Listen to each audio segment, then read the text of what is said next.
You can call me the wolf of wrestling. Because I'm not fucking leaving! What up, y'all? This your boy Ace here, and welcome to After News Alike. So this is the second part of 2 videos, man. We talked about MJF and how he returned to go kick Adam Cole in the balls after the Roderick Strong. After Roderick Strong dropped the title to Will Ospreay, the Intercontinental title to him.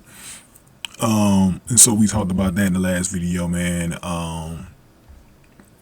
International Championship, my bad. I'm thinking of WWE for a second there. International Championship. And so this video, I really want to talk about the rest of the segment for MJF as he got on the microphone and really started to talk about what was going on as far as like what he was thinking of doing as far as the rest of the AEW stuff was going on.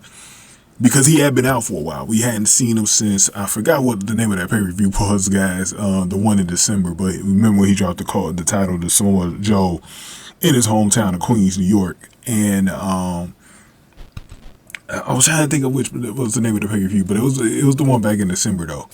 But anyways, so after that all wrapped up, MJF said that it smucks like that in the back that he didn't need New Japan or Vince McMahon to make him because MJF made MJF, and then the MJF chant broke out. MJF said no more haha, no more friendship, no more kangaroo kicks, no more bullshit.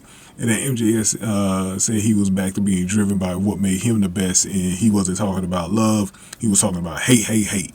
And then he said he was driven by the hate.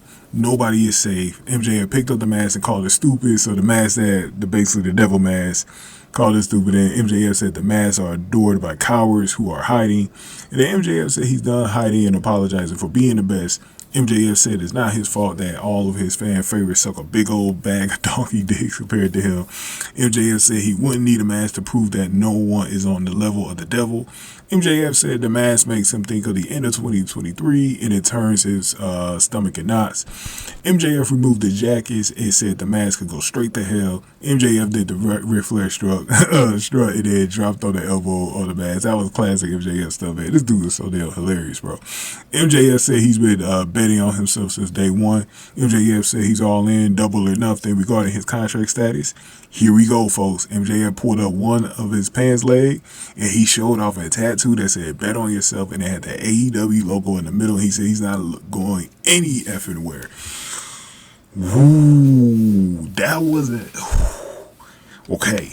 Interesting. So he resigns with AEW. Okay, so that's basically the confirmation we got here.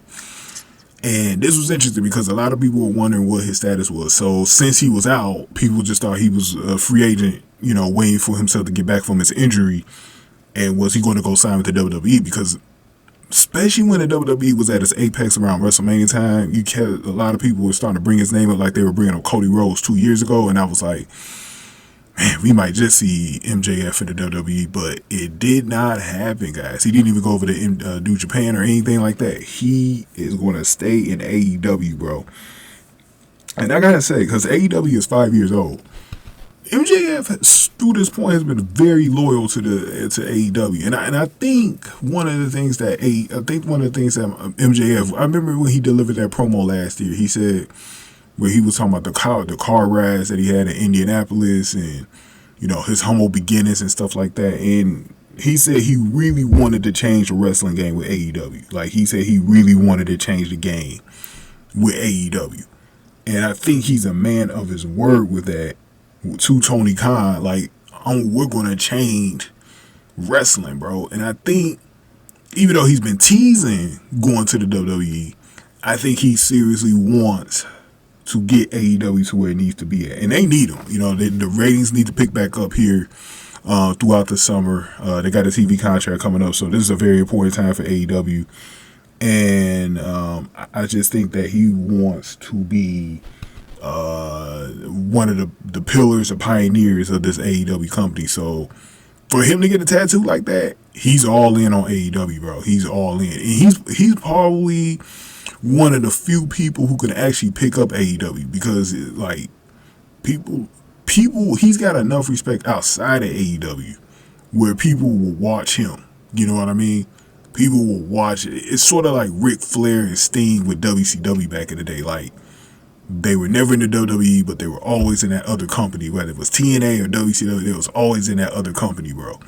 And so, until Ric Flair went back to the WWE, like back in the 2000s, man. But I think that his loyalty is definitely going to be served here, man. And I'm happy. I'm actually happy because AEW needs him, man. You know, I don't think it would have been a good idea for the WWE just to have all these big names. You know what I'm saying? So I think it is a good idea that somebody like MJF stays behind and stays with AEW and gets this thing back on track, because it needs to get back on track. So, you know, I definitely think MJF made the right move here, man. I'm happy about it, man, because I think AEW needed some positive news. You know, they needed one of their guys to stay around, man. I know it's not gonna make the AEW happy, the fans happy, because they was talking so much shit about grabbing MJF, man. So the losers tonight are those type of, not all WWE fans, just those type of, those pro WWE fans that really thought they was getting MJF, man. They're the biggest losers tonight. So crazy stuff, man. But go ahead and get this video a like, share, subscribe, y'all. Give me your thoughts here. Let's get to the Roderick Strong Will Ospreay match, man. Go ahead and get this video a like, share, subscribe. Thank y'all for watching. After news, the like.